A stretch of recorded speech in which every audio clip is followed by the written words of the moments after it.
Vice President Biden and I just want to thank the police chiefs and sheriffs who are here today representing law enforcement officials all across the country who obviously share our deep concern about issues of gun safety and how we can protect our communities and keep our kids safe. A couple of weeks ago, I appeared along with Joe to present the administration's ideas in terms of steps that we have to take.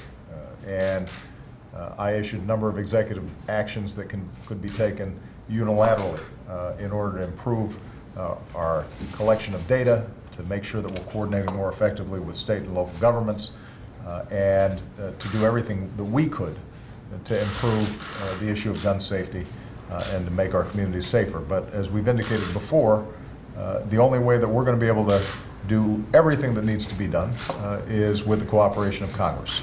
And that means passing serious laws that restrict the access and availability of assault weapons and magazine clips that aren't necessary for hunters and sportsmen and those responsible gun owners who are out there. It means that we are serious about universal background checks. It means that we take seriously issues of mental health and school safety. We recognize that this is an issue that elicits a lot of passion all across the country. And Joe and my cabinet members who've been involved in this have been on a listening session over the last several months. No group is more important for us to listen to than our law enforcement officials.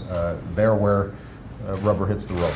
And so I welcome this opportunity to work with them, to hear their views in terms of what would make the biggest difference to prevent something like Newtown or Oak Creek from happening again. But many of them also recognize that it's not only the high-profile mass shootings that are of concern here, it's also what happens on a day-in, day-out basis in places like Chicago or Philadelphia, where young people are victims of gun violence every single day. That's why part of the conversation that we're going to be having today relates not only to the issue of new laws or better enforcement of our gun laws. It also means what are we doing to make sure that we've got the strongest possible law enforcement teams on the ground. What are we doing to hire more cops? What are we doing to make sure that they're getting the training that they need? What are we doing to make sure that sheriff's offices in rural counties have access to some of the resources that some of the big cities do in order to deal with some of these emergencies? So I'm looking forward to a robust conversation. I know that this is not a shy group, mainly because they're dealing with life and death situations every single day. But I'm very grateful to them for their participation. This is a representative group.